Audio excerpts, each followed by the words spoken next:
Bonjour à toutes et bonjour à tous et bienvenue dans le fauteuil sur la chaîne Twitch TD Actu.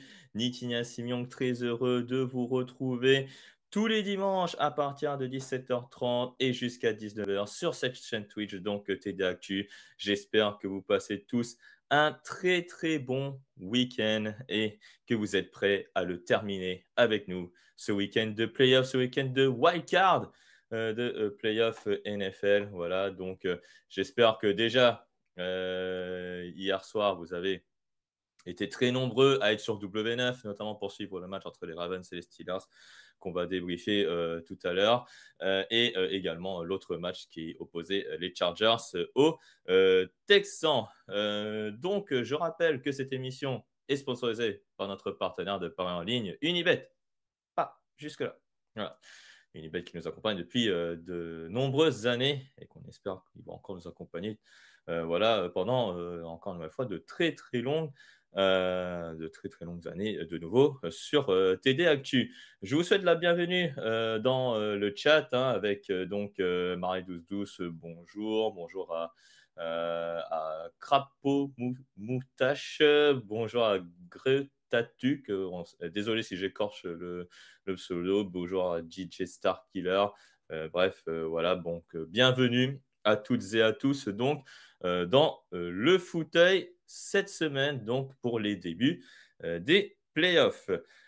Le programme du jour dont on va parler aujourd'hui, on va parler donc de l'actualité de la semaine et c'est tout neuf l'actualité hein, puisque on vient d'avoir un nouvel entraîneur qui revient en NFL.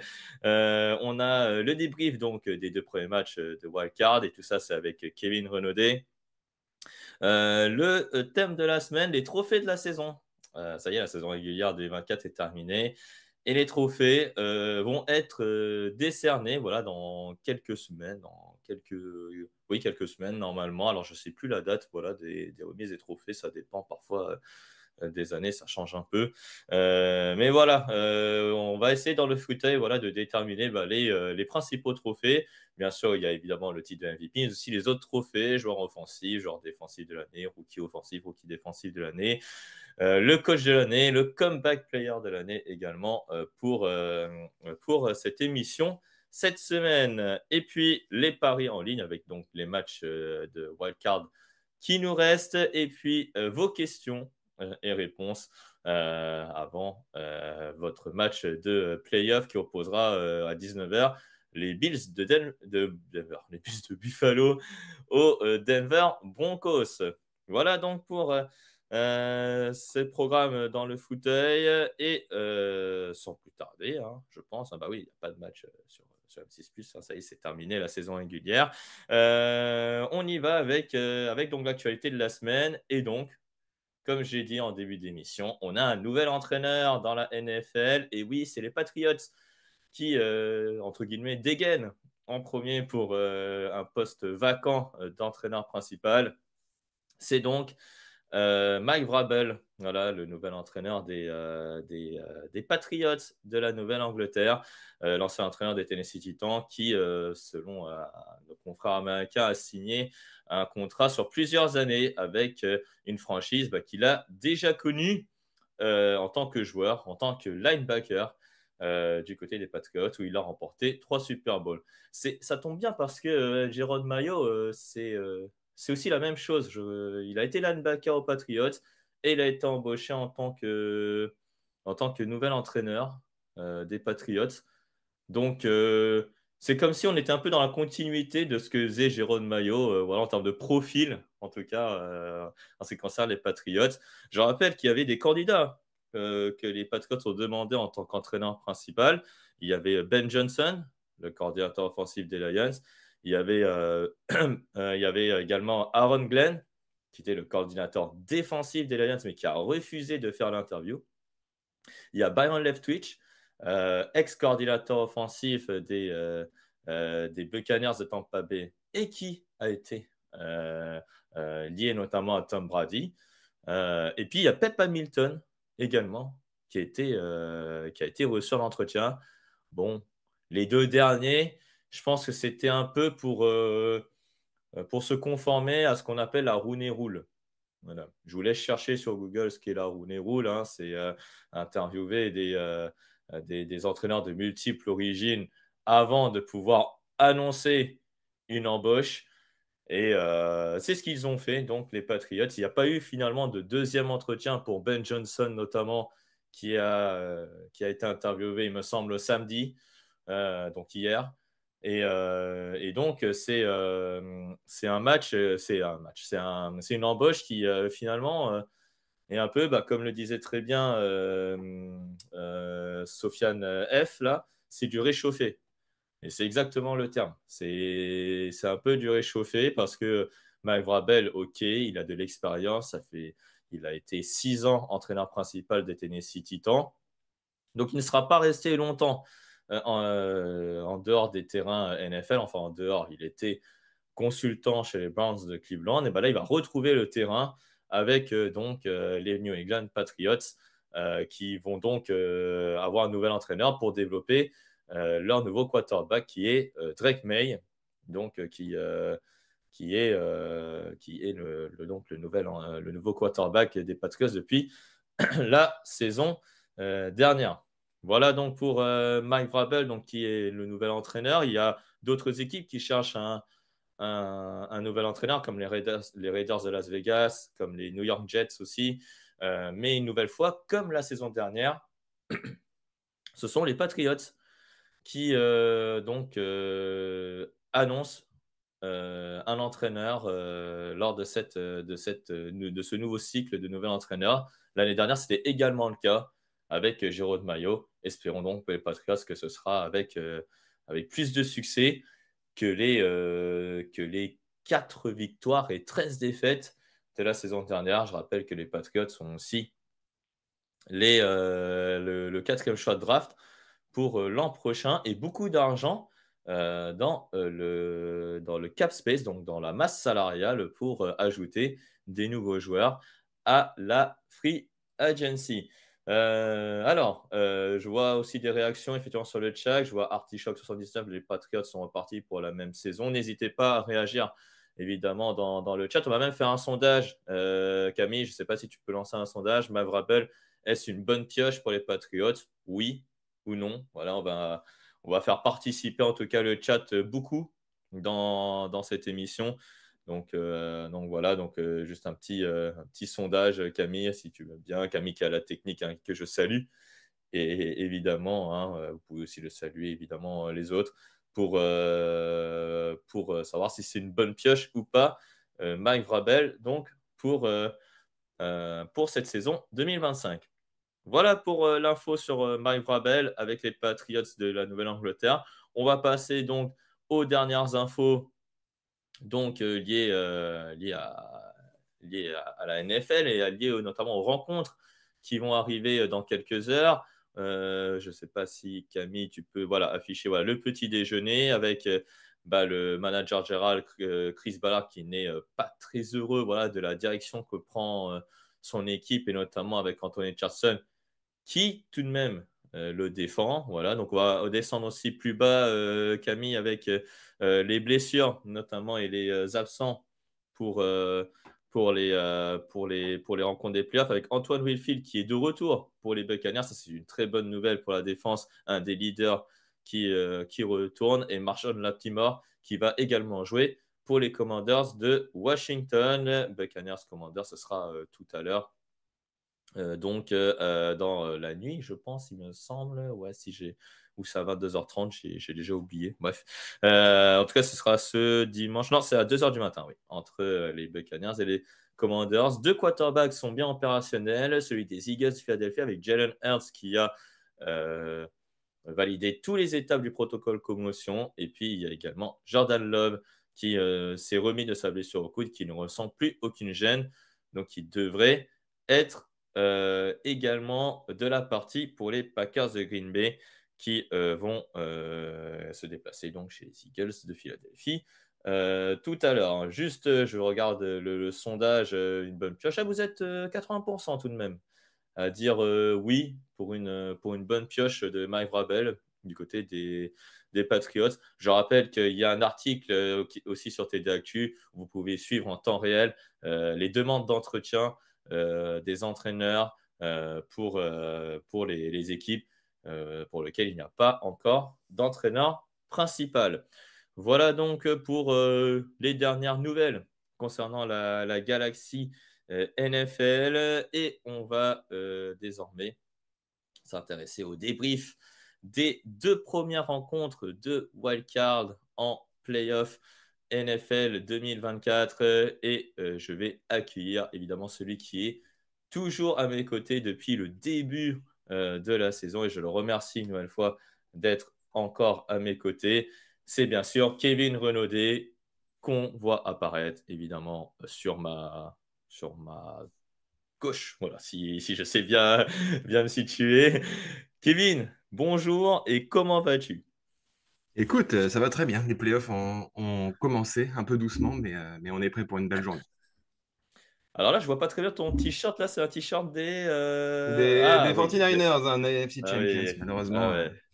Malheureusement, pas de Patriots du côté pas de pas de playoff, pardon, pour les 49ers. Non, pas cette année. Pas cette année, voilà, qui vont pas défendre leur titre de champion de la conférence nationale. Je regarde vite fait là les réactions à l'embauche de Mike Vrabel, le gros recrutement chez les Pats sur le coordinateur offensif, Tars Welder. Oui, alors parmi les coordinateurs offensifs, je l'ai un peu oublié de le dire. Il y aurait Josh McDaniels en tant que candidat. Je sais pas, Kevin, ce que ça t'inspire cette Ouais, rumeur, bon, Josh McDaniels. pas C'est assez. grand-chose. Ouais, c'est. Une nouvelle fois, c'est comme disait très bien un membre du chat, c'est du réchauffé. Tu le sens que les Patriots, Ouais, c'est ça exactement. ils vont pas forcément vers une direction différente, vers de l'innovation. C'est un peu compliqué. Bref, Kevin, on va se concentrer sur les équipes qui veulent gagner un Super Bowl, hein. Et donc, on a 4 équipes qui jouaient hier soir. La première rencontre des playoffs, c'était samedi à 22h30 heure française. Et elle opposait les Houston Texans, champions de l'AFC Sud, aux Los Angeles Chargers. C'était un match où les Chargers pourtant étaient favoris. Kevin, en tout cas, au vu de la dynamique des deux équipes, et ben, que nini. Victoire des Texans, 32-12. Et comme le marquait sur le résumé d'Alexandre Lodge, Justin Herbert étouffé avec 4 interceptions lancées par le quarterback des Chargers, soit plus en un match qu'en une seule saison où il n'en a lancé que 3. Ouais, bah Justin Herbert qu'on attendait de pied ferme dans ce match. Effectivement, les Chargers semblaient favoris sur la dynamique actuelle. Et puis non, finalement, la défense des Texans qui s'est retrouvée bien dans ses baskets au bon moment et Herbert qui a jamais trouvé la solution, surtout en deuxième mi-temps finalement où il n'a fait que sombrer. Voilà, surtout en seconde mi-temps, on va refaire un peu le film du match, Kevin, avec une première mi-temps où les Chargers, pourtant, étaient en train d'être plutôt en pleine forme, hein, dans la lancée de leur fin de saison régulière. Ok, ça conclut pas en zone rouge, mais on se dit qu'avec une bonne dynamique, ça devrait le faire. Et puis, je ne sais pas pourquoi, il y a eu des petites pénalités, des petites erreurs du côté des Chargers. Et c'est comme si ils avaient laissé les Texans et donc, et surtout la défense, s'installer dans la rencontre et mettre ce qu'on appelle peut-être un espèce de faux rythme. Ouais, des Chargers qui ont commencé du bon pied, effectivement, ça fait 6-0, mais ça peut faire aussi 14-0 à tout moment, et c'est pas du tout le même match dans ce cas-là.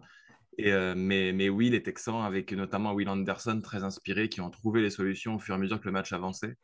Et en plus, ils ont vraiment puni Justin Herbert, puisqu'avec un pick six, ça fait évidemment très très mal. C'est le pire des scénarios en cas d'interception. Donc ouais, après ça, ils ont finalement jamais trouvé de solution pour marquer des touchdowns à cette équipe. Et ouais, tu le dis très bien, le moment clé, c'est bien le pick six d'Eric Murray, le safety à la fin du troisième quart-temps, hein, qui enfonce, on va dire, les Chargers à ce moment-là. À ce moment-là, en plus, il y avait, il me semble, 13 à 6 ouais, pour les Texans. Et donc, cette interception retournée pour un touchdown qui passe l'écart à 20 à 6 pour l'équipe des Texans. Et puis, en plus, Justin Herbert, sur l'action d'après, il relance une nouvelle interception voilà, sur Derek Stingley, qui a été une nouvelle fois assez énorme sur ce match. La défense de Houston, en plus d'un pass rusher qui était déjà très fort sur le papier. Et là, on a l'impression que l'équipe des Texans s'est aussi trouvé un duo de cornerback avec Kamara Lassiter et Derek Stingley, en plus de prometteurs, mais qui sont désormais confirmés. Ouais, bah Derek Stingley, on le savait, c'était un joueur qui montait vraiment en puissance, une star en devenir, il le confirme dans ce match. Et puis, bah oui, effectivement, il profite aussi des petites largesses des Chargers, évidemment, on l'a dit, et ça manque de talent au niveau des receveurs.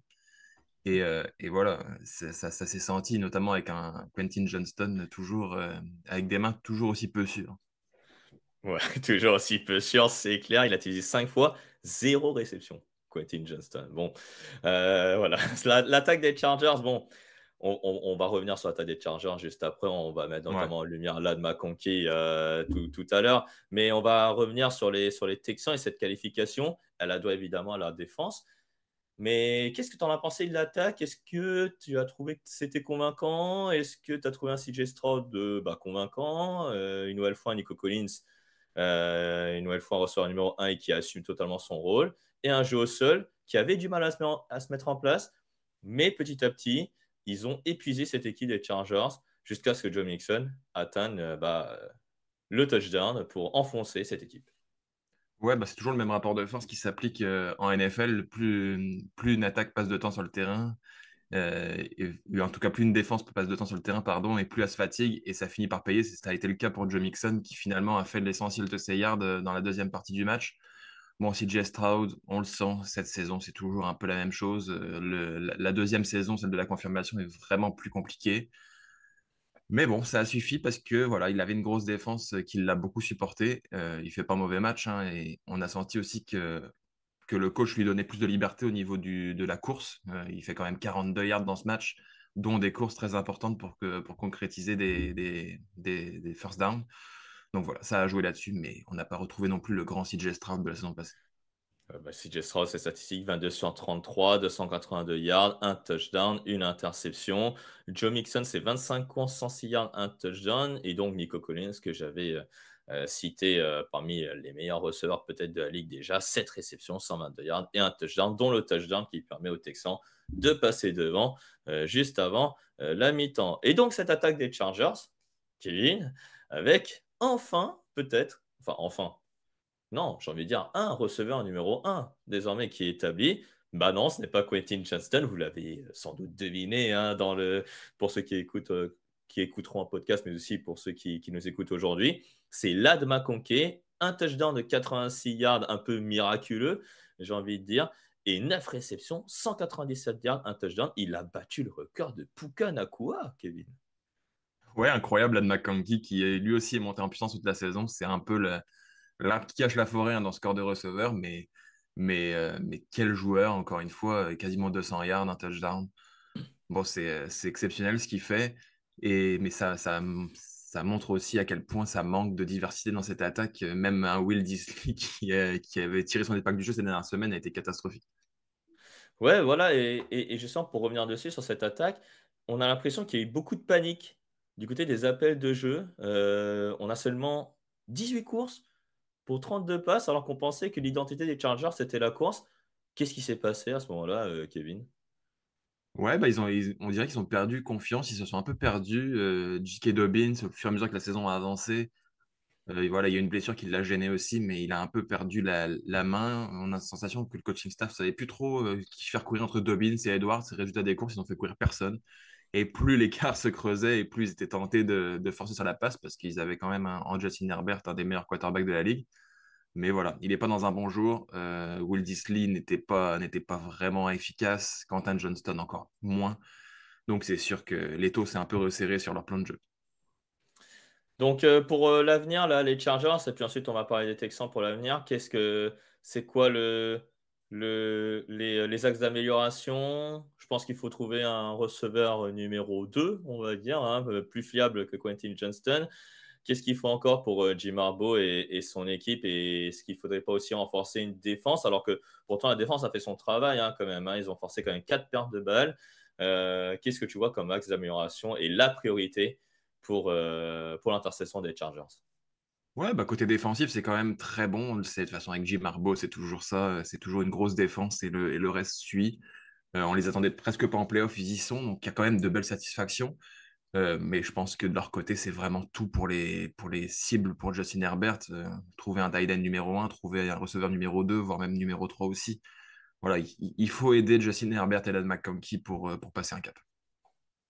Voilà, il faut les aider et une statistique pas très glorieuse, hein, en termes de victoire-défaite pour Justin Herbert en playoff, bah, c'est 0 victoire et 2 défaites. Alors que CJ Stroud, bah, de l'autre côté, bah, c'est 2 victoires et 0 défaite. 1 défaite, pardon, désolé, excusez-moi.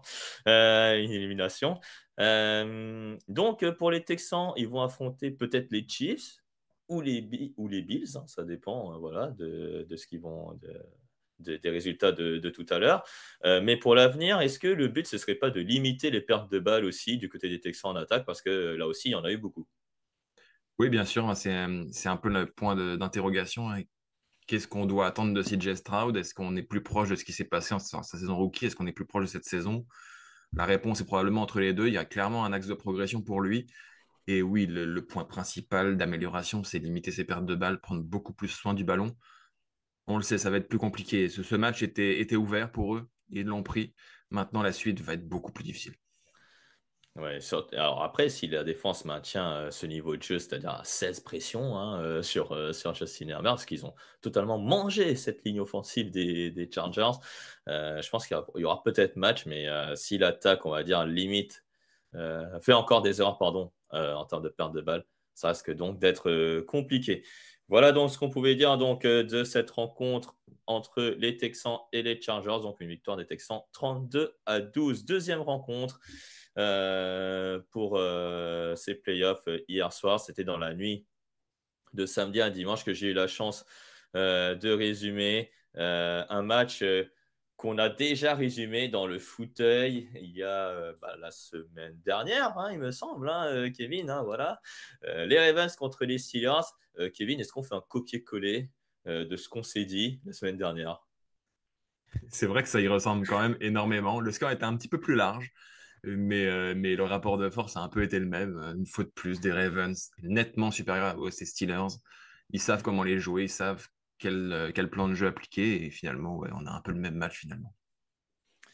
Comme si les Ravens avaient capitalisé sur ce qu'ils avaient marché et les Steelers n'avaient tout simplement rien appris du dernier match de la saison régulière. Donc, victoire 28-14 de l'équipe des Ravens de Baltimore face aux Steelers.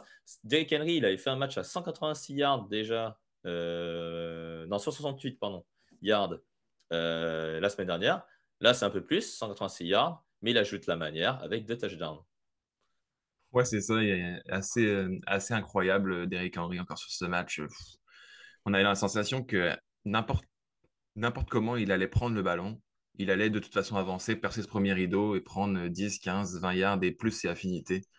Voilà, de toute façon, les Steelers ont juste expérimenté ce que tout le monde sait. Si on peut pas stopper Derrick Henry, on peut pas stopper les Ravens. Voilà, exactement. On ne peut pas stopper les Ravens, tu l'as bien dit. Mais non seulement lorsque Derrick Henry ne court pas, c'est parfois Lamar Jackson qui a fait beaucoup d'improvisation, 15 courses, 81 yards. C'est ce que j'ai mis en moment clé, c'est ce touchdown de Justice Hill à 2 secondes de la fin de la mi-temps. À ce moment-là, il y a 14-0. C'est toujours possible, hein, de revenir à 14-0. Mais là, à 21-0, le match était plié, Kevin. Ouais, il était plié, d'autant que les Ravens récupéraient le ballon tout de suite en début de deuxième Mm. mi-temps. Donc, à tout moment, on passait de 14-0 à 28-0 en quelques minutes. Donc, oui, le 21-0 a clairement fait très mal, même si finalement les Steelers sont revenus avec de meilleures intentions et ont réussi un peu à revenir dans ce match. Mais voilà, on n'a jamais vraiment senti une équipe des Steelers capable de renverser la vapeur. Qu'est-ce qui n'a pas vraiment marché chez les Steelers de Pittsburgh par rapport à la semaine dernière? Une nouvelle fois, la défense au sol a été très laborieuse, notamment un Patrick Quinn. Bon, là, il enregistre peut-être 10 plaquages, mais Patrick Quinn n'a pas été très bon. Et cette ligne défensive qui n'a mis finalement aucune pression sur Lamar Jackson, est-ce que la défaillance de cette défense a précipité la défaite des hommes de Mike Tomlin? Oui, bien sûr, et c'est une constante hein, dans les dernières semaines. TJ Watt est chose comme 180 snaps défensifs, quelque chose comme ça, sans avoir fait le moindre plaquage, le moindre sac, le moindre ligne de stats quelconque. Donc les Steelers aujourd'hui ne peuvent pas survivre si TJ Watt n'est pas au top de sa forme. Et voilà, il termine la saison avec pas mal de défaites, 6 défaites consécutives, il me semble, quelque chose comme ça.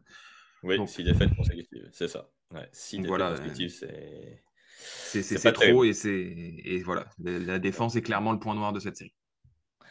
Et justement, bah là, l'attaque, 20 sur 29, 270 yards, 2 touchdowns pour Russell Wilson. Tu l'as dit, ils se sont un peu réveillés en seconde mi-temps en attaquant la profondeur. C'est ce qu'il fallait peut-être faire face à cette défense des Ravens. George Pickens, 5 réceptions, 87 yards, un touchdown.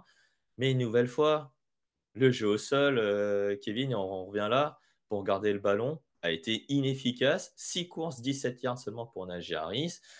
Euh, qu'est-ce qu'il faudra faire pour améliorer cette attaque? Est-ce qu'il faudra encore plus de cibles aériennes? Est-ce qu'il faudra un jeu au sol un peu plus établi? C'est quoi les axes d'amélioration pour Pittsburgh, en tout cas pour l'attaque? Ah, il faut un peu de tout, hein. On dirait que Russell Wilson a du mal maintenant à prendre une attaque sur ses épaules et à la faire carburer à 100%. Le jeu au sol, Najee Harris, aujourd'hui, est-ce que ça suffit en NFL d'avoir comme running back numéro 1 Najee Harris? La question mérite d'être posée aussi.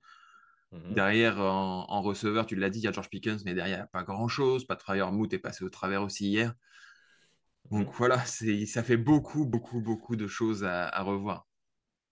Ouais, beaucoup de choses à voir. Surtout que Russell Wilson et Justin Fields vont être en fin de contrat. Najee Harris est en fin de contrat. Donc, il faudra déjà trouver de nouveaux leaders à ces postes-là, du côté des Steelers.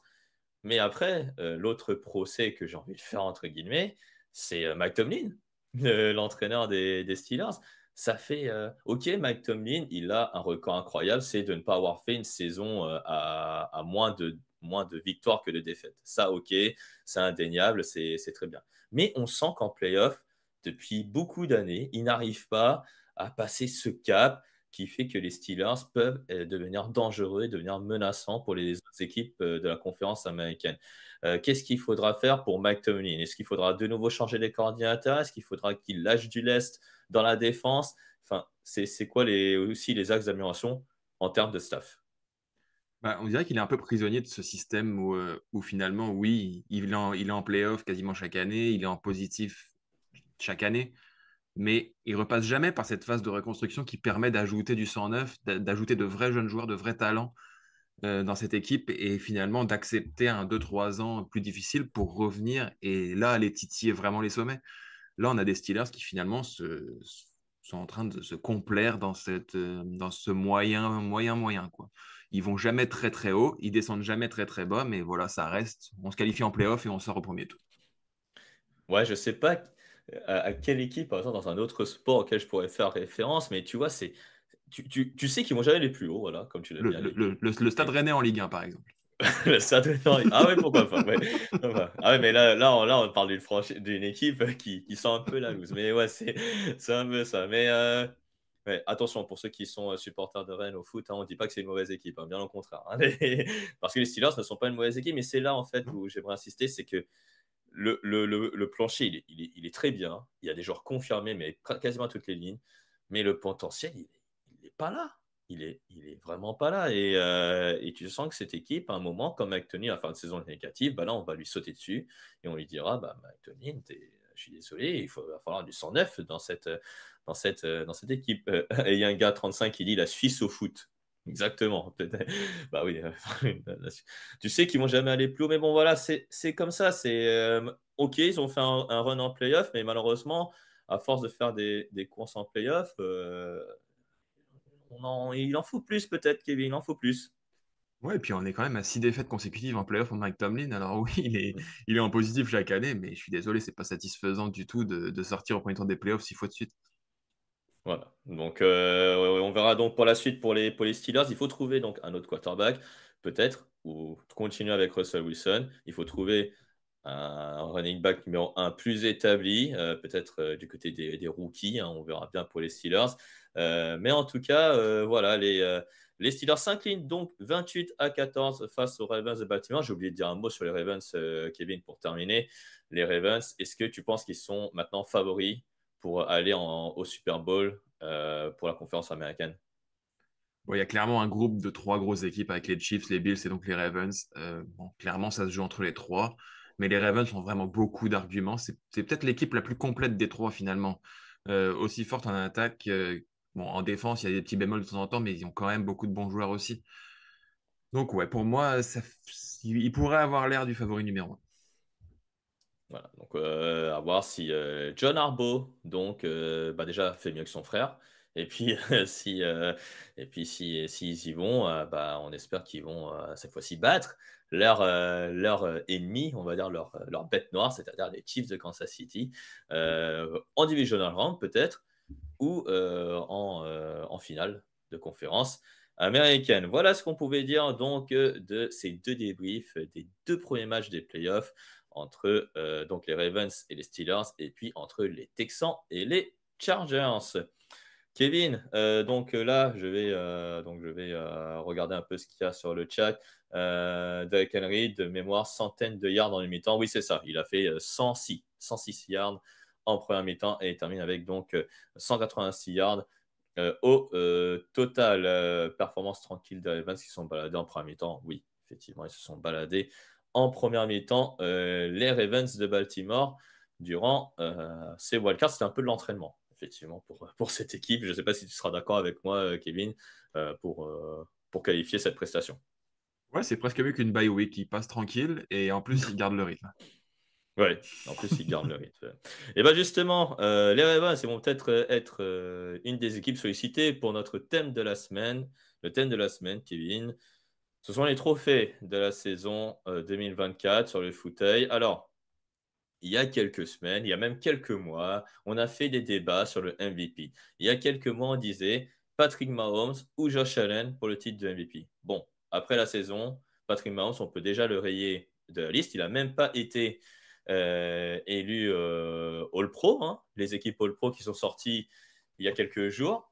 Et parmi les quarterbacks des deux équipes All-Pro, eh ben, ce sont les deux favoris pour le titre de MVP. Il y a évidemment Josh Allen, qui reste donc, et Lamar Jackson, qui font partie des favoris pour ce trophée. Alors, Kevin, vous en avez déjà débattu avec Alain en toute fin d'année. Est-ce que toi, ton vote a changé entre-temps entre Lamar Jackson et Josh Allen, ou on reste sur Josh Allen? C'est vraiment très indécis, hein. C'est deux joueurs qui ont vraiment d'excellents arguments que l'un comme l'autre. On l'a vu hier, Lamar Jackson, hein, qui a été exceptionnel encore. Malgré tout, j'ai un peu la sensation que les Bills ont plus besoin de Josh Allen que les Ravens ont besoin de Lamar Jackson pour être là où ils sont aujourd'hui. Donc c'est dans ce sens-là que je le donnerais peut-être à Josh Allen, mais voilà, il n'y a pas de scandale si c'est Lamar Jackson. Les deux font une saison extraordinaire. Alors, sur l'argument, effectivement, impact sur l'équipe, clairement, je te rejoins. Josh Allen a les arguments pour. D'ailleurs, les statistiques le montrent, hein, 3731 yards, 28 touchdowns, 6 interceptions c'est en 2024, plus 531 yards à la course, 12 touchdowns pour lui, ce qui fait donc 40, si je sais bien compter, au nombre de touchdowns. Mais Lamar Jackson, c'est là où le débat peut-être peut exister, c'est qu'en termes statistiques, c'est plus impressionnant que lors de ces deux saisons auxquelles il était MVP. Il suffit juste de regarder les chiffres. Il n'a jamais été autant précis. 66%, 4172 yards, 41 touchdowns, 4 interceptions, plus 4 touchdowns à la course, qui fait 45 touchdowns également. C'est vrai que, voilà, Lamar Jackson, il a peut-être moins d'impact sur le succès des Ravens parce qu'il y a Derrick Henry à côté de lui. Est-ce que c'est ça qui va le faire perdre, entre guillemets, dans la course au MVP? Ou alors c'est parce que, tout simplement, il y a aussi le bilan en termes de victoire-défaite en saison régulière qui jouerait en sa défaveur. Ouais, il y a pas mal de choses. C'est vrai que le bilan peut jouer un peu en sa défaveur. Le fait aussi que finalement Josh Allen a joué un match de moins, il a joué un snap la semaine dernière avant de sortir. Ouais, Évidemment, ça a aidé aussi Lamar Jackson à faire un peu plus de stats. Bon, c'est ça. il y a quand même un bel écart au niveau statistique entre les deux. comme je dis, Lamar Jackson fait une saison extraordinaire qui mérite aussi d'être MVP. Et tu as raison, il fait Mhm. une bien meilleure saison que ces 2 saisons où il a été Oui, élu oui. MVP. Oui. Mhm. Donc, ça serait difficile aussi de ne pas lui donner. Malheureusement, il peut y avoir qu'un vainqueur, même si on aimerait qu'il y en ait deux cette année. Voilà, on aimerait qu'il y en ait deux. Et donc, on va faire un petit sondage, Camille, justement, c'est pour ça qu'on vous donne la parole du côté du fauteuil. Qui est le MVP cette saison pour vous? Lamar Jackson, pardon, ou Josh Allen? C'est le moment dans le chat de voter en masse, voilà, pour votre préféré. Mais oui, c'est une course qui va être exemplaire. Tu le fais en plus, la course au MVP, tous les jeudis, l'article sur la course au MVP hein, sur TD Actu. Euh, mais, euh, mais voilà. Alors oui, c'est ce que je disais, hein, le Gon hein, sur le chat qui dit si Allen est MVP, ce n'est pas sur la question des stats, mais sur l'apport dans son équipe. Oui, c'est ce qu'on disait. C'est ce qu'on disait. C'est la plus-value de l'équipe. C'est pour moi, c'est le critère numéro un pour De, pour décerner le MVP. Ouais, vas-y, Kevin. de toute façon, MVP, littéralement, ça veut dire le joueur qui a le plus de valeur. Hmm. Donc, Ouais, en soi, clairement. Hmm. c'est la définition même. C'est le premier critère à regarder, c'est l'impact sur les résultats de l'équipe. Et celui de Josh Hmm. Allen, je pense, est plus important que celui de Lamar Jackson. Voilà. Donc on va pas insister. De toute façon, vous le saurez dans quelques jours, quelques semaines qui est le MVP. Dans les deux cas, il pourrait y avoir peut-être un mini débat, un mini scandale, mais les deux le méritent clairement pour plusieurs raisons. En tout cas, ce titre de MVP. Donc, entre Lamar Jackson et Josh Allen. Donc, Mais, toi, peu- tu dirais effectivement Josh Allen. Ouais, vas-y. Ouais. mais petite indication pour le All-Pro, c'est Lamar Jackson qui a été élu titulaire Voilà. face à Josh Allen. Donc attention, Ouais. peut-être qu'il y a une petite indication aussi, un petit indice à trouver dans ce choix-là. Ouais, ça, c'est un peu. C'est une indication, on va dire. Ouais. C'est le quarterback qui a été dans la première team All-Pro. 90-95%, ce quarterback a été élu MVP de la saison régulière. Voilà. Donc, c'est un indice, effectivement. Donc, première équipe All-Pro, Lamar Jackson, quarterback. Deuxième équipe All-Pro, Josh Allen, quarterback des Bills de Buffalo. Tiens, Kevin, question de Fantôme. Ben, question, est-ce que Derrick Henry peut autant courir sans l'impact que Lamar a sur la défense, sur les feintes et la pression qu'il met? Bah, il l'a fait aux Titans. Ouais, oui, c'est vrai. Donc, voilà, donc clairement, voilà, Lamar Jackson. Alors là, le vote va se terminer. Là, il y a une petite tendance, Josh Allen. Alors peut-être qu'on vous a influencé, mais vraiment, c'est votre vote. Hein. C'est votre vote. Donc en tout cas, toi, tu mets Josh Allen. Moi aussi, je mettrai, voilà, personnellement, Josh Allen. Dans la rédaction, il y a plus effectivement de Josh Allen que de Lamar Jackson, mais ça reste tout de même, je pense, du 50-50 entre ces deux joueurs au final. Kevin, on va passer au titre de joueur offensif de l'année. Alors, moi, j'ai un peu peur, Kevin, et je ne sais pas si c'est ton cas aussi, que celui qui n'est pas MVP va devenir joueur offensif de l'année. Est-ce que c'est ta crainte? Oui, c'est ma grande crainte. Alors oui, effectivement, il faudrait que les deux joueurs qu'on a cités précédemment soient joueurs offensifs de la, soit et un titre plutôt, je veux dire, les deux. Mais malheureusement, on a aussi un certain Saquon Barkley qui mériterait d'avoir quelque chose. C'est Quan Barkley, justement, parmi les meilleurs candidats à ce trophée de joueur offensif de l'année. Tout simplement, une saison incroyable. Je suis en train de chercher un peu les statistiques. Déjà plus de 2 milliards à la course en saison régulière. Une barre qu'il n'a jamais franchie lorsqu'il était aux Giants de New York. Mais surtout, c'est 13 touchdowns à la course et 2 touchdowns aussi à la réception. Une saison incroyable de la part du running back des Eagles, Kevin. Ouais, une saison incroyable. Là aussi, hein, c'est une saison de potentiel MVP, hein. Adrian Peterson l'avait obtenu pour une saison à peu près similaire en 2012 de mémoire. Oui, c'est ça. Euh, Hmm. mais oui, c'est une saison extraordinaire. Il a porté Philadelphie sur ses épaules, là où peut-être Jalen Hurts a un poil déçu éventuellement sur cette saison. Saquon Barkley, lui, a porté cette attaque. Et ouais, une saison à 2 milliards, ce serait une catastrophe qu'un joueur à 2 milliards à la course ne remporte aucun trophée individuel.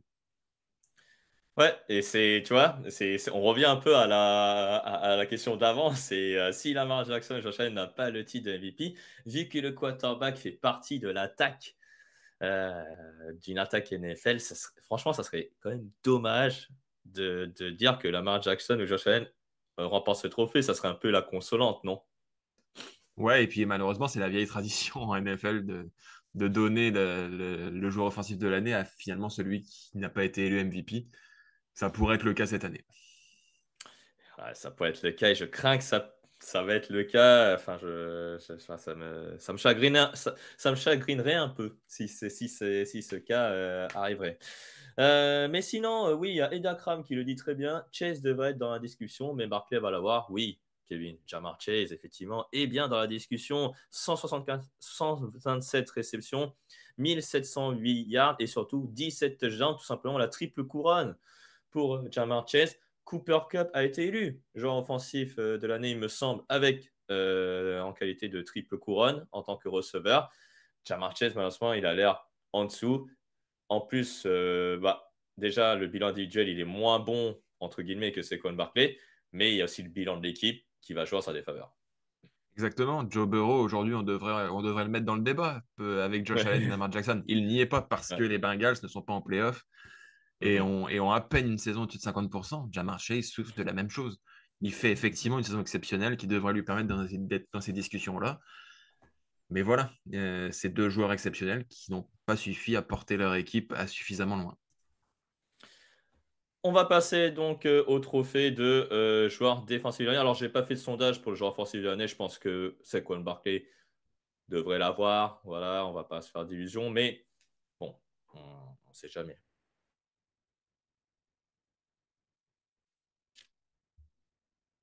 Oups.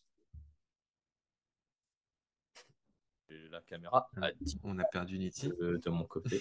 Voilà, je crois que je suis de retour. Oui, Voilà, ça y est. effectivement. Désolé, voilà. Ça y est, j'ai perdu. Donc, en fait, j'étais en train en fait, de regarder les prétendants pour le joueur défensif de l'année, en fait, Kevin, parce que là, il y a des débats qui peuvent être sujets donc, dans ce trophée. Donc, on a plusieurs joueurs candidats. On a le cornerback des Broncos, Patrick Surtain de Sagan, qui a fait une saison assez énorme quand même et qui a mené, enfin qui est un des hommes en tout cas des Broncos pour aller en playoff. Et puis il y a également celui qu'on a cité malheureusement en termes négatifs dans le résumé, c'est TJ Watt également qui est cité parmi les favoris. Ouais, TJ Watt, il n'est pas sur la photo, mais en tout cas, on a Patrick Surtain de Sagan qu'on voit ici à l'image. Patrick Surtain, Kevin, est-ce qu'il le mériterait au vu de la saison des Broncos déjà collectivement, mais aussi individuellement? Oui, bien sûr, hein, les Broncos qui sont une des belles surprises de la saison. Et Patrick Surtain, évidemment, est le joueur central de cette grosse défense. Voilà, il est exceptionnel. En plus, avec les performances qui vient de sortir dernièrement, un retour, une interception et un retour de quasiment 100 yards pour le touchdown. Voilà, ça a marqué les esprits. Et oui, il est exceptionnel. C'est le meilleur cornerback de la ligue. Et il porte cette défense. 4 interceptions, un touchdown, donc un pick six, tu l'as dit. 11 passes défendues.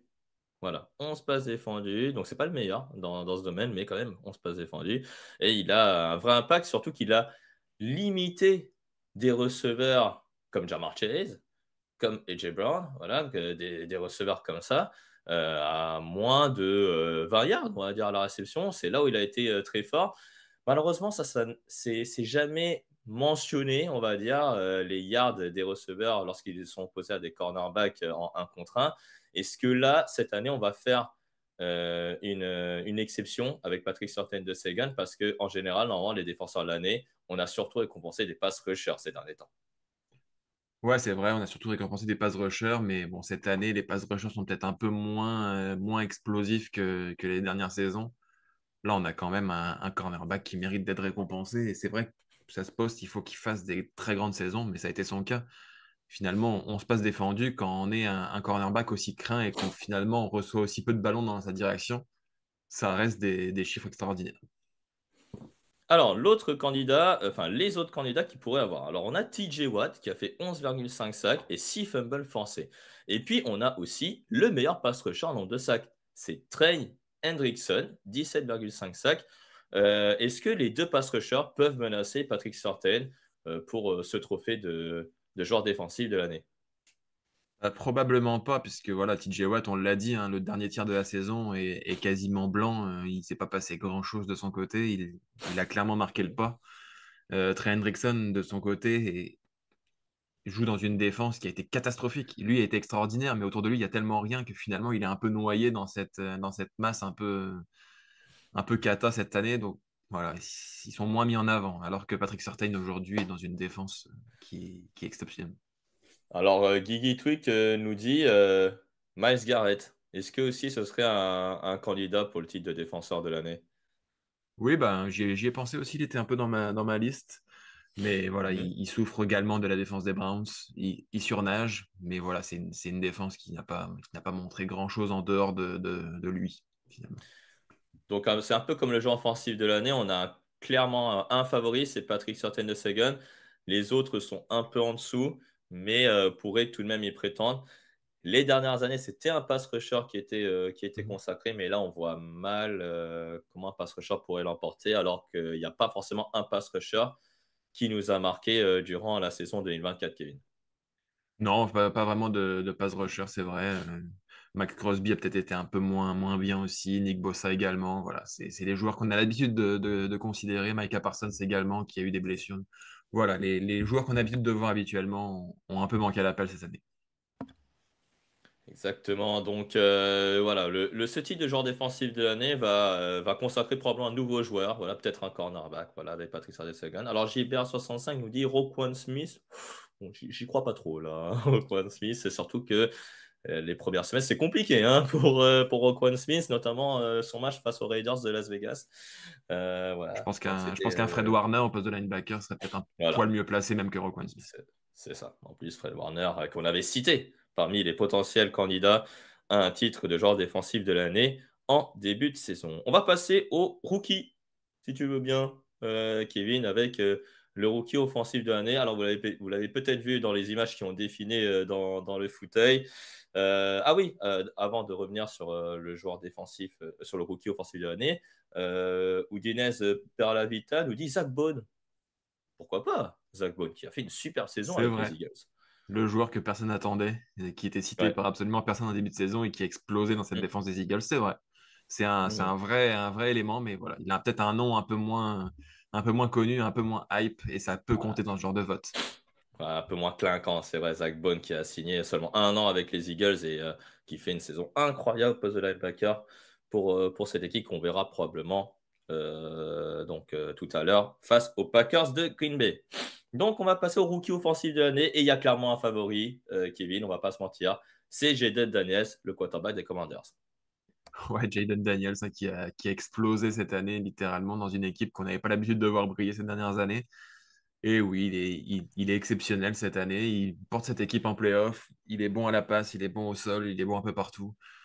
Et en plus, il n'a pas vraiment eu de grosses baisses de niveau, ce qui peut arriver à certains rookies à ce poste. Voilà, un joueur qui mérite vraiment d'être joueur offensif de l'année. Offensif de l'année, pardon. Rookie offensif de l'année et même il a été parfois cité parmi des prétendants au titre de MVP.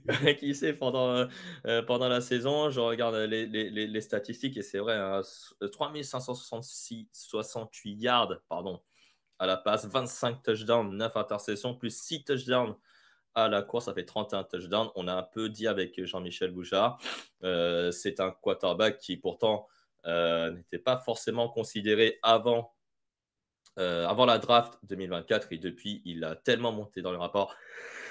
Oula, pardon, je vais y arriver. Et puis, avec une saison incroyable statistiquement, il a même mené les Commanders vers les playoffs. On le sent aussi, tu vois, du côté de Jaden Daniels, on le sent qu'il y a encore une marge de progression. Oui, il y a une grosse marge de progression même, puisque il peut aller plus loin, à l'image finalement d'une trajectoire à la Lamar Jackson qui a vraiment développé son jeu de passe. On le sentait en début de saison, il passait pas beaucoup, et puis petit à petit, on lui a laissé plus de liberté, et on voit que ça peut aussi être un bon passeur, Jaden Daniels. Donc oui, il y a une grosse marge de progression, et puis en plus, il joue dans une équipe qui est en construction encore, qui finalement est à la première année de sa reconstruction. Donc oui, il va pouvoir accompagner cette équipe dans la montée en puissance.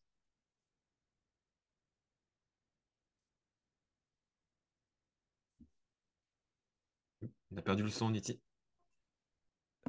Oui, bah, je suis d'accord avec toi sur la partie Jaden Daniels. Et clairement, moi, je trouve qu'il a fait une saison incroyable en tant que rookie. Est-ce qu'il y avait d'autres prétendants pour toi? Brock Bowers, notamment, le tight end des Raiders, qui déjà a battu le nombre de réceptions pour un tight end rookie, mais aussi au nombre de yards en termes de réceptions. C'est assez impressionnant, pardon, ce qu'a fait le rookie des Raiders. Qui vois-tu d'autre en plus de Brock Bowers?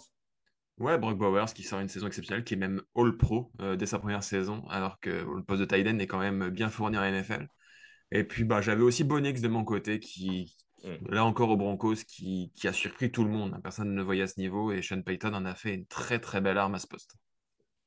Voilà, donc Brock Bowers, Bonix, Jaden Daniels. Bon, probablement Jaden Daniels, vu la saison des Commanders. Bonix aurait pu être dans la discussion, mais la régularité, je pense, de Jaden Daniels devrait faire la différence. On va passer de l'autre côté du terrain, le rookie défensif de l'année. Et là, on va mettre un petit sondage hein, juste après nos candidats pour le titre de rookie défensif de l'année. Alors, moi, j'en ai deux de candidats.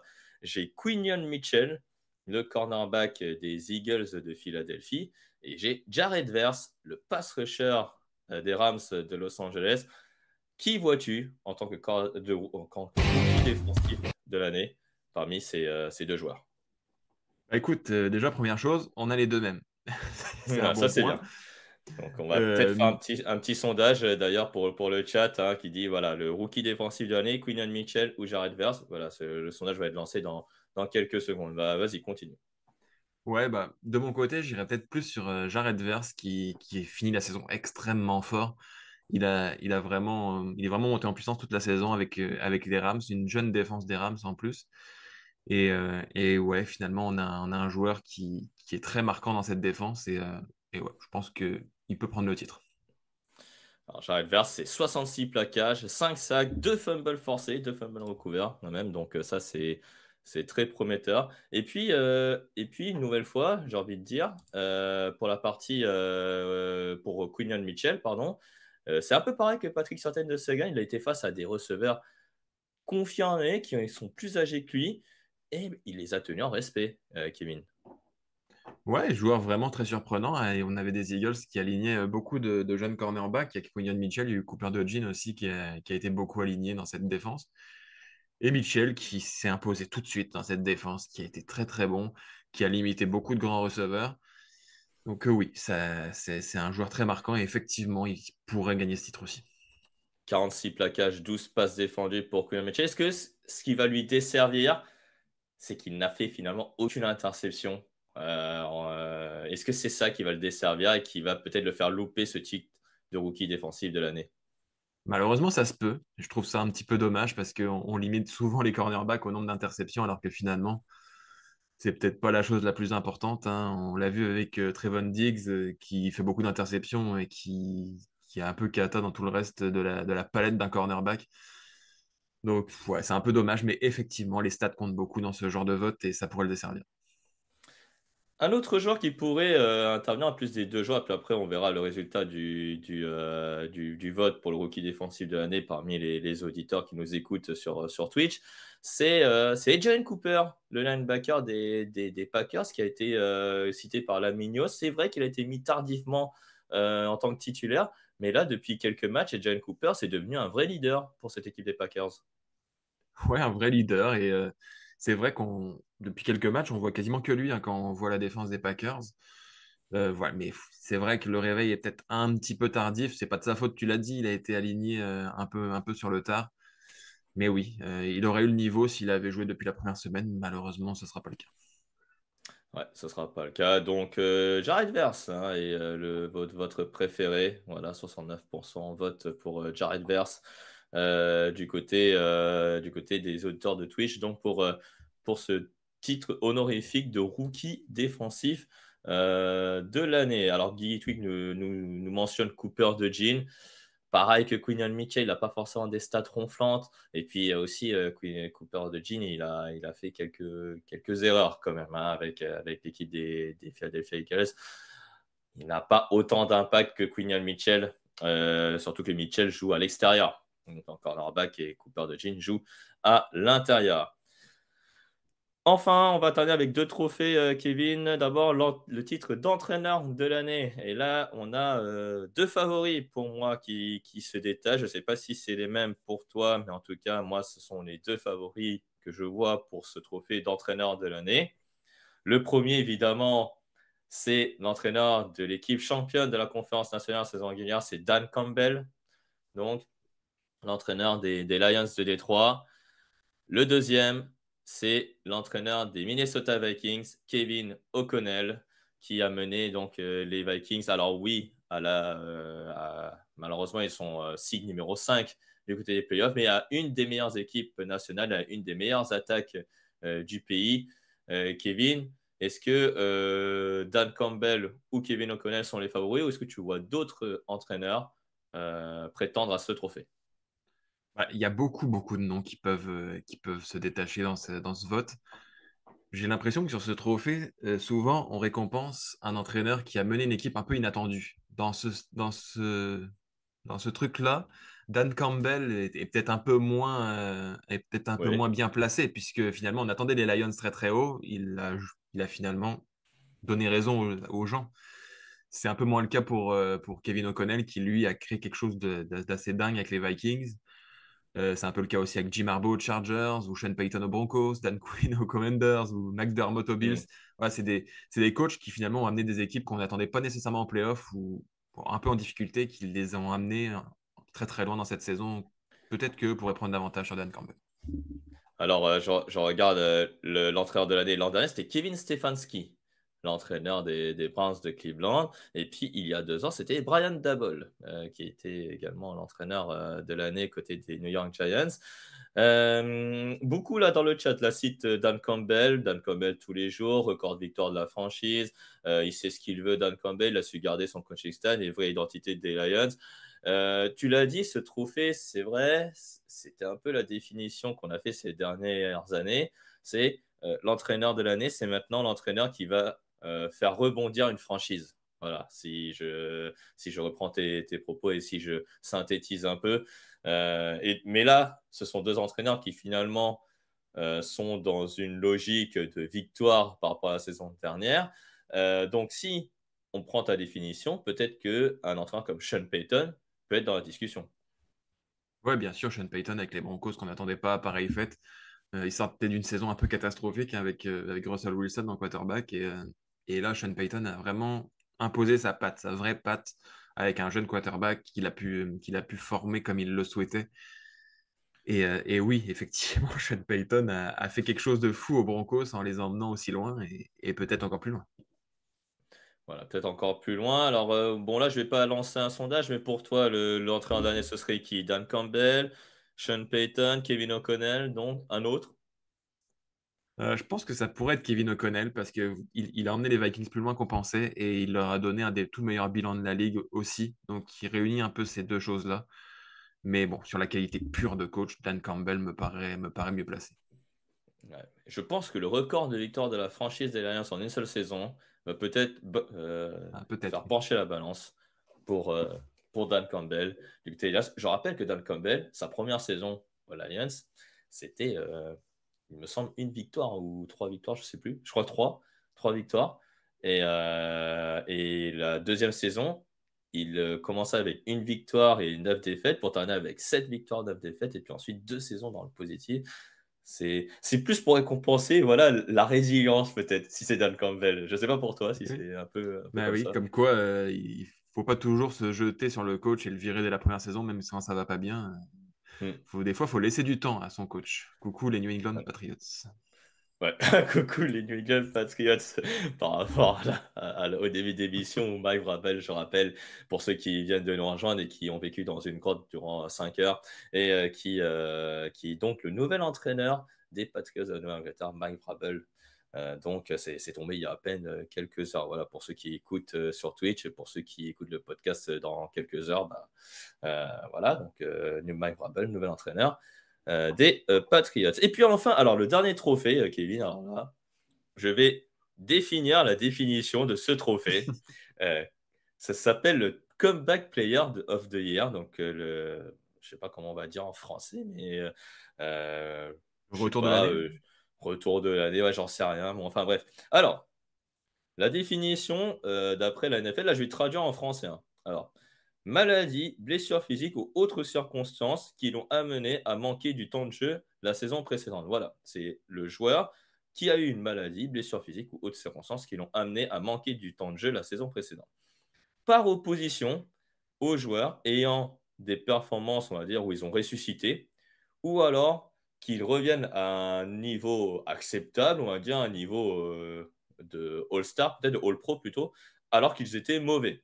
Voilà, donc en fait, finalement, le Comeback Player of the Year, ce n'est plus un trophée où le mec était mauvais les saisons précédentes et qui, cette année, fait une saison incroyable. Ce n'est plus ça. Maintenant, c'est il revient d'une blessure des ligaments croisés, par exemple, et fait une saison superbe.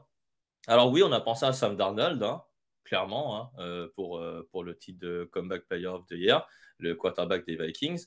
Mais toi, tu avais un autre favori, Kevin, qui répond donc à la définition que je viens de donner. C'est Joe Burrow. Ouais, bah Joe Burrow qui a raté une grande partie de la saison dernière, évidemment sur blessure, qui cette année sort une saison de MVP. Je détesterais pas non plus l'idée que Joe Burrow reçoive un titre individuel après la saison exceptionnelle qu'il a sortie, un peu plombé par sa défense, mais malgré tout, il mérite quand même quelque chose de cette saison exceptionnelle. Donc oui, il répond à cette définition de la NFL qui semble avoir voulu créer un trophée un peu fourre-tout qui leur permet de le donner à qui ils ont envie pour récompenser une grosse saison. Ça pourrait être Joe Burrow cette année.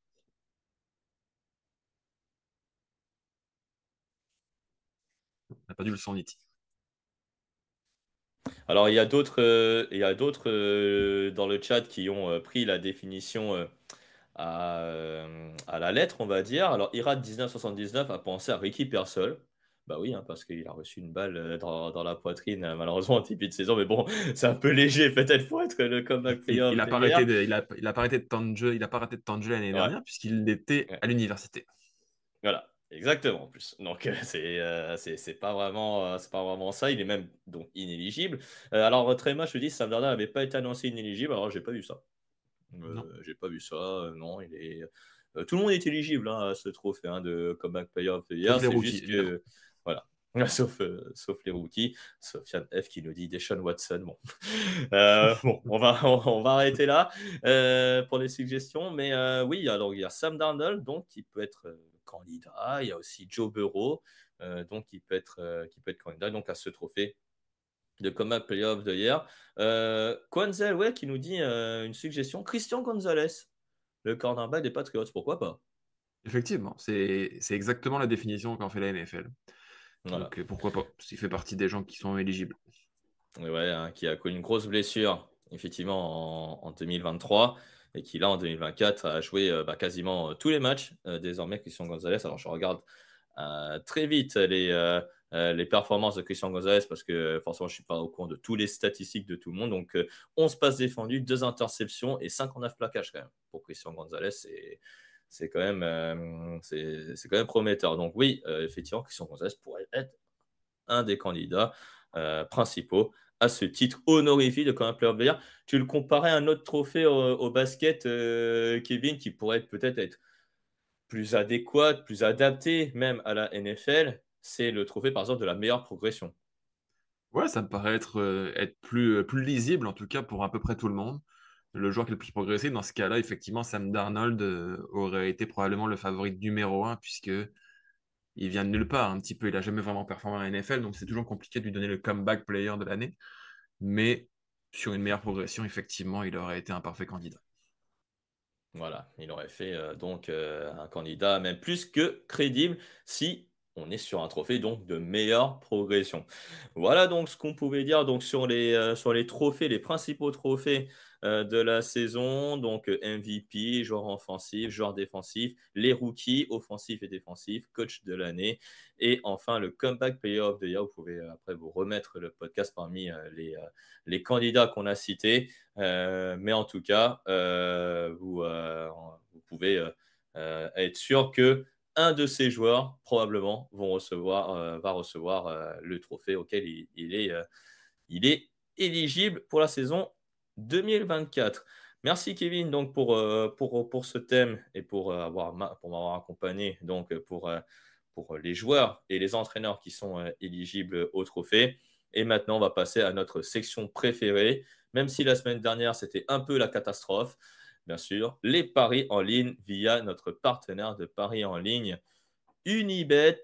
Voilà, donc comme l'affiche très bien Camille, effectivement, unibet.fr qui est toujours notre partenaire pour la NFL et sur TDAQ pour les paris. Alors, on a très peu de matchs, hein, évidemment, hein, sur cette semaine et donc pour ce tour de wildcard. Euh, Kevin, là, on va faire au plus simple, c'est-à-dire qu'on va d'abord se concentrer sur une cote voilà, très basique, voilà, qui va nous gagner quelques sous. Ensuite, on va se concentrer sur une cote un peu YOLO, outsider, voilà, parmi les matchs. Ensuite, on va faire un combiné. Et puis ensuite, on va se concentrer donc, sur un match parmi les marqueurs de touchdown. Donc, Kevin, la cote simple sur laquelle tu as misé, on va aller vers où? Écoute, on va aller sur le dernier match de ces wildcards avec un Rams Vikings qui, on le sait, a été délocalisé du côté de Phoenix, dans l'Arizona, pour les raisons tragiques que l'on sait. Et ça change un peu le rapport de force. Et dans cette situation-là, j'ai envie d'aller sur les Minnesota Vikings qui élimineraient les Los Angeles Rams. Donc la cote est à 1,64 des Vikings de Minnesota. Et oui, hein, malheureusement, hein, les incendies à Los Angeles qui ravagent un peu la Californie. Et oui, donc les Vikings pourraient peut-être profiter de cette délocalisation pour amener déjà un peu plus de monde déjà au stade, qui sera à Glendale, donc dans l'Arizona. Et puis malheureusement, peut-être qu'il y a des supporters qui pourraient manquer à l'appel voilà, du côté des Rams de Los Angeles en raison des événements tragiques que tu as cités, Kevin. Donc effectivement, Minnesota est favori de cette rencontre. Il était peut-être déjà favori avant, lorsque cette rencontre était au SoFi Stadium. 1,64 donc, et si on mise 5 euros, on gagne potentiellement 8,20 € avec cette cote. Ensuite, on va parler donc de notre cote YOLO. Et c'est le match de cette nuit, en tout cas en France, qui va nous intéresser. Effectivement, avec un match très indécis entre les Buccaneers et les Commanders, deux équipes très proches. Et bon, bah, dans ce genre de cas, on aime bien aller sur la plus grosse cote. Donc, victoire des Washington Commanders à l'extérieur. Ah bah là, je vois effectivement 2,24. Alors toi, par exemple, là, je fais le comparatif par rapport aux deux autres matchs. Là, tu vois pas, par exemple, les Broncos ni les Packers faire l'upset face aux Bills et aux Eagles. Non, ça paraît vraiment très compliqué dans ce cas précis. D'accord. Ah, donc l'upset, on va dire, le plus potable, ce serait donc les Commanders de Jayden Daniels, dont on a parlé tout à l'heure, avec une cote à 2,24. Et donc, si on mise 5 euros sur les Commanders dans ce combiné YOLO, on gagne 11,20 €. Et ouais, c'est pas mal. Grâce à Jayden Daniels, vous pouvez gagner 11,20 €. Ce serait magnifique. Voilà, clairement. Si on fait la combinaison des Vikings et des Commanders avec 5 euros misés, on gagne 18,37 €. Mais on va rajouter un autre prono, donc avec un troisième match. Et justement, tu m'as dit que c'était compliqué pour les Broncos d'aller battre les Bills. Et donc, logiquement, tu es allé sur eux. Ah oui, on prend les Bills pour faire pour faire gonfler un peu ce combiné. Ça paraît finalement être le plus safe, même si la cote est pas très forte. Ah, la cote n'est pas très forte, j'avoue. 1,23 donc pour les Buffalo Bills. Et si on mise sur ces trois équipes, donc c'est bien affiché là, les trois équipes par carrière. Alors, je sais pas pourquoi l'affichage est un peu bizarre, mais bon, on voit pas le premier pareil, c'est pas grave. Si on mise les Commanders, les Vikings et les Buffalo Bills vainqueurs, prolongation incluse, hein, donc ça veut dire que voilà, même si la victoire est en prolongation, vous gagnez tout de même la somme. Et donc, si on mise sur ces trois équipes, on gagne potentiellement 23 euros. Voilà, avec unibet.fr sur ces trois équipes. Et donc, on n'a pas parlé d'un dernier match, Kevin. Et ben, c'est sur match-là qu'on va faire les statistiques individuelles logiquement. C'est donc ce match entre les Eagles et les Packers. Ce sera à 22h30 aujourd'hui, juste après le match entre les Broncos de Denver chez les Bills de Buffalo. Alors, je ne sais pas d'ailleurs s'il fait froid aux Bills de Buffalo. Non, c'est à 13h le match, donc je pense pas. À mon avis, c'est un peu Ouais, dommage. je sais pas Ça, du tout. c'est dommage. Kevin, bon, je suis un peu égaré en parlant un peu de météo, mais sinon, en termes de football américain, Saquon Barkley, on l'a cité en tant que joueur offensif de l'année, et toi, tu le vois encore inscrire un touchdown pour cette rencontre des playoffs, sachant qu'il a déjà mis 2 touchdowns dans sa seule rencontre de playoffs avec les Giants. Ouais, Saquon Barkley qui est la valeur sûre de cette équipe. D'ailleurs, bon, on a choisi cette affiche parce que clairement, c'est l'affiche qui semble donner le plus de garanties pour avoir pas mal de stats individuelles sur lesquelles parier. C'est un match très ouvert et possiblement très offensif. Donc, Saquon Barkley, effectivement, marqueur de touchdown. Côté Eagles, c'est également A.J. Brown, qui a une très très jolie cote, qui marque régulièrement aussi des touchdowns. Et puis côté Packers, on a choisi Josh Jacobs, hein, qui est l'alter ego de Saquon Barkley de l'autre côté, qui marque aussi beaucoup. Alors, si on mise sur ces trois codes, donc 1,60 pour Saquon Barkley, 2,30 pour AJ Brown côté des Eagles, Josh Jacobs à 2 qui marque, et donc avec MyBet, ça fait 5,83 en termes de cote, ça fait donc 30 euros, rien qu'avec le match Eagles-Packers, que vous pouvez vous faire avec ces trois touchdowns marqués par ces trois joueurs. Alors, deux ou plus de marqueurs de touchdown, nous dit Laminios. Là, la cote, elle est à 2,85. Est-ce qu'elle est intéressante, Kevin, cette cote? Oui, elle est très intéressante pour Saquon Barkley qui marque régulièrement de multiples touchdowns dans les matchs. Ça peut être intéressant, effectivement. Ouais, 2,85. Donc, si on met touchdown de Saquon Barkley, 2 ou plus, voilà, c'est ce que montre Camille. Donc là, sur la vidéo que vous voyez sur Twitch. Euh, on a un bonus pour, évidemment, dans ces statistiques individuelles, mais ça ne concerne pas Saquon Barkley en termes de coureur des Eagles, ça concerne l'autre running back.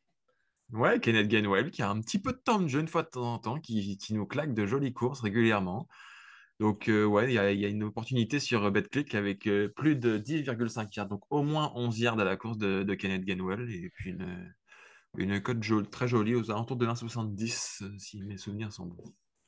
Ouais, donc over 9,5 yards, donc c'est 1,70 effectivement la cote de Ken Gainwell. Ah, c'est en dessous là de Saquon Barkley à plus de 104,5 et à 1,76. C'est en dessous également de Josh Jacobs, plus de 69,5. C'est normal ça? Ça peut être un peu surprenant, ça te semble peut-être plus facile à obtenir, effectivement, le Kenneth Gainwell. Il y en a moins à faire, mais bon. Mhm. Ok, d'accord. Ah, c'est un peu étonnant ça. Moi, ouais, il y a le code peut-être que tu n'as pas mis. Effectivement, c'est le 2 ou plus pour Jalen Hurts aussi. De touchdown à la course, tu sais, avec le fameux touche-push peut-être, tu vois. Donc là, je vois à 4 là pour Jalen Hurts. Ça pourrait être franchement Effectivement. intéressant. Moi, je mettrais Pour les peut-être plus joueurs d'entre vous, ça peut être très intéressant, effectivement.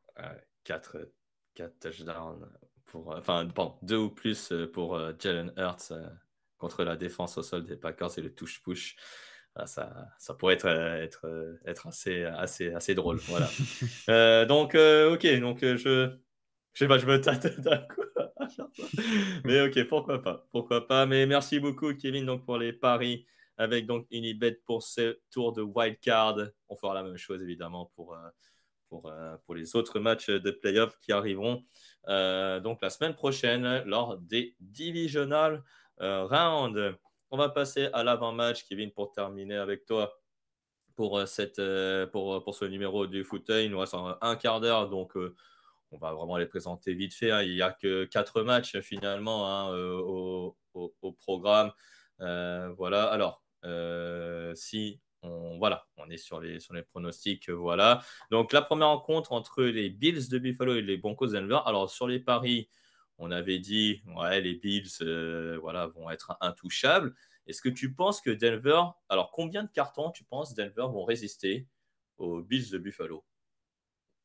C'est une bonne question. Je me demande si les Bills vont justement pas essayer de prendre l'avantage très très vite et économiser Josh Allen pour la suite parce qu'évidemment, l'objectif des Bills, c'est pas ce match-là, c'est ce qui va suivre. C'est retrouver les Chiefs, c'est retrouver les Ravens, c'est retrouver ces grosses affiches-là. Ouais, surtout que voilà, Josh Allen peut être potentiellement MVP. Mais surtout, il trouve quand même, il a des cibles qui sont désormais en pleine forme, qui commencent à bien comprendre un peu le système offensif, hein, Khalil Shakir, Keon Coleman, Dalton Kincaid, et surtout, on a oublié d'en parler, James Cook, quand même, au sol, c'est euh, c'est 16 touchdowns quand même cette saison pour le coureur des Bills. Est-ce que c'est lui finalement qui sera le facteur différence face à ces Broncos? Ouais, bah, il permet un peu de brouiller les cartes quand les Bills sont à moins de 10 yards de la end zone adverse. On attendait beaucoup les courses de Josh Allen pour les conclure. Il en a marqué quelques-uns, tu l'as dit, un peu plus dans l'émission cette année, mais c'est vrai que James Cook est un peu l'empêcheur de tourner en rond côté Bills à ce niveau-là. Et il pourrait effectivement marquer aujourd'hui.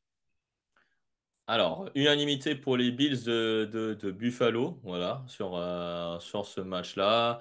Ça serait surprenant de voir les Broncos quand même s'imposer. Mais bon, Sean Oui. Payton peut-être peut avoir un ou deux tours de magie dans la poche, voilà, pour faire disjoncter l'équipe de Sean McDermott et ses Bills de Buffalo. Alors, ensuite, le deuxième match, c'est entre les Eagles de Philadelphie et les Packers de Green Bay. Alors, Victor mise sur les Packers de Green Bay.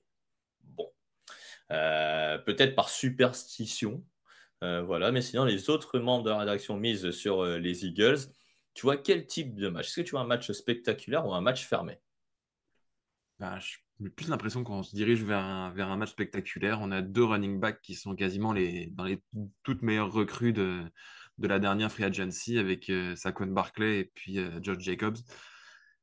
Voilà, ça va surtout se jouer au sol, même si on a des quarterbacks qui sont capables aussi de prendre le jeu à leur compte avec Jordan Love et Jalen Hurts. On a vraiment un très très beau panel de joueurs offensifs et des défenses qui peuvent laisser passer certaines choses. On peut s'attendre à finalement le match le plus spectaculaire de la semaine. Justement, la défense qui fera la différence sera laquelle? Celle des Eagles ou celle des Packers? Probablement celle des Eagles qui semble quand même un peu plus affûtée, avec un peu plus de qualité. Attention, hein, les Packers, c'est pas mauvais, ça reste jeune, oui, certes. Je sais pas, par exemple, quel est le statut des cornerbacks, notamment Jared Alexander. Il devrait probablement jouer. Mais voilà, peut-être que la couverture aérienne va peut-être souffrir, effectivement, du côté Ouais, même des Jair Packers. Alexander qui fait pas, même quand il a joué, il fait pas non plus une très très bonne saison. C'est Ah, plus je suis compliqué pour d'accord. lui cette année. Ouais, je suis d'accord, hein. Et puis, bon, les Packers, hein, déjà, c'est surprenant déjà de les voir là. On ne s'attendait pas forcément à les voir en playoff. Et c'est aussi que du bonus dans une équipe encore très, très jeune et qui vont être privés, malheureusement, de Christian Watson, qui s'est fait les croiser du côté donc des Packers.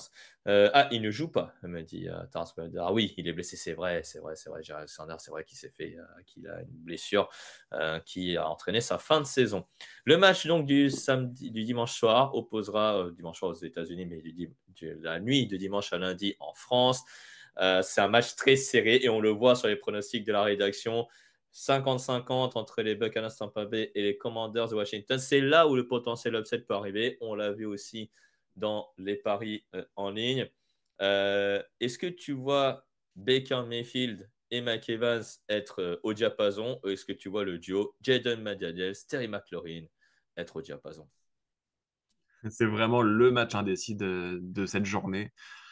On a une équipe de Buccaneers qui a un peu balbutié son football face aux Saints la semaine dernière. Ça a peut-être mis un petit bémol sur leur état de forme actuel.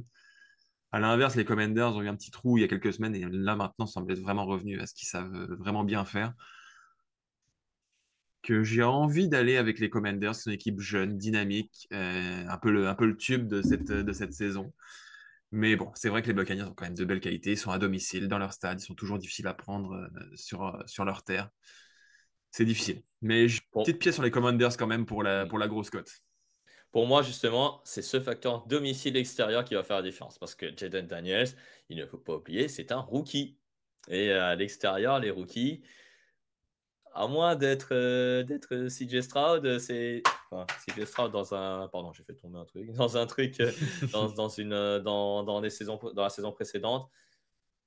Je sais pas si Jaden Daniels aura ce niveau. Voilà. Alors s'il nous étonne encore, là les Commanders vont l'emporter probablement. Mais je vois l'expérience quand même des Buccaneers, surtout qu'Antoine Wilfield est de retour, comme j'ai dit en début d'émission. ça peut changer, voilà, d'avoir un leader défensif. Et Donc, puis quelque chose ouais. qui peut faire la différence pour les Buccaneers, c'est que eux ont un jeu au sol, contrairement aux Commanders qui ont le seul Brian Robinson qui est quand même un running back très très moyen à l'échelle de la NFL. Les Buccaneers ont du solide. C'est vrai, et j'en ai parlé un peu avec Jean-Michel en fin de semaine là, dans le podcast sur les jeunes joueurs. C'est vrai que les Buccaneers sont passés de la pire attaque au sol à l'une des meilleures. C'est ce qui leur a coûté hein, leur élimination en playoff, hein, le jeu au sol l'an dernier. Et puis pour terminer, donc ce match à Arizona, donc délocalisé entre Los Angeles Rams, qui sont finalement pas vraiment à domicile, hein, malgré Mhm. leur titre de champion de division dans la NFC West. Et donc face aux Vikings du Minnesota, qui étaient déjà favoris avant cette délocalisation. Mais là, pareil, là, je vois du 50-50, là aussi, parmi les membres de la rédaction. Est-ce que ça t'étonne un peu? Oui, c'est un petit peu étonnant. Après, oui, les Vikings, avec la grosse claque qu'ils ont pris sur le terrain de Détroit la semaine dernière, ça a peut-être un peu rebattu les cartes dans l'esprit de certaines personnes. Mais voilà, les Rams sont pas non plus dans une super forme. Matthew Stafford balbutie son football depuis quelques semaines. Ça peut être difficile. Dans quel état d'esprit aussi ils vont se présenter? Certains joueurs ont peut-être perdu leur maison cette semaine. Ça peut être compliqué dans la tête de se déplacer, d'avoir vraiment la tête au football. Que peut-être une petite pièce sur les Vikings quand même qui semble être mieux. Et en plus, qui ont la chance de jouer non pas à l'extérieur, mais finalement en terrain neutre. Hmm.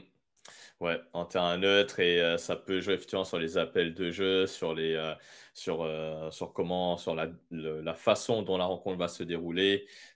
Il ne faut pas oublier que les Vikings, ok, ils ont une attaque aérienne exceptionnelle, mais justement, le facteur X peut-être pour les Vikings, Kevin, c'est peut-être ce jeu au sol avec Aaron Jones qui a commencé un peu à marquer le pas en fin de saison. Et est-ce que tu penses qu'il va faire la différence ou vraiment non, les Vikings, ils doivent vraiment miser sur l'attaque aérienne pour prendre de l'avance sur cette équipe des Rams? C'est un peu l'interrogation dans quel Sam Darnold on va avoir. Est-ce qu'on a le Sam Darnold de la semaine dernière qui semble vraiment marquer le pas ou est-ce qu'on a le bon Sam Darnold de cette année qui est capable de prendre le jeu à son compte? Je pense qu'il devrait pas se passer d'Aaron Jones trop vite dans ce match. Si Aaron Jones Hmm. avance, autant l'utiliser et limiter la pression sur les épaules de Sam Darnold.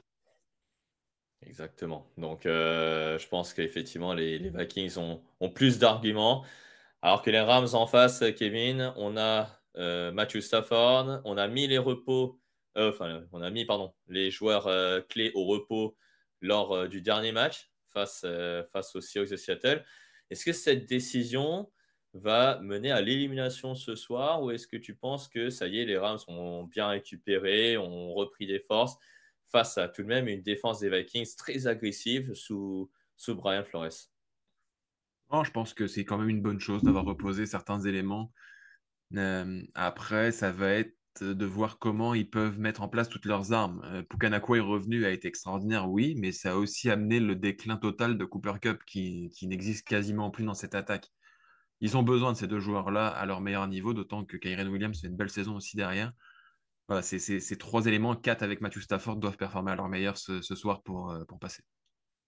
Voilà, donc on a une équipe bien jeune quand même des Rams de Los Angeles avec quelques vétérans. Matthew Stafford, Cooper Kupp, tu l'as cité, face à cette équipe des Vikings qui était vraiment en pleine bourre en saison régulière, mais qui peuvent encore choquer en playoff, hein. On l'a déjà vu les saisons précédentes, ça peut encore choquer. Alors que les Rams, voilà, Sean McVay a l'expérience des playoffs. Il a déjà gagné un Super Bowl. Bon, c'est pas avec les mêmes joueurs, hein. D'ailleurs, il y a quasiment que Cooper Cup et Matthew Stafford maintenant, je pense, dans l'équipe championne en Ouais. 2021.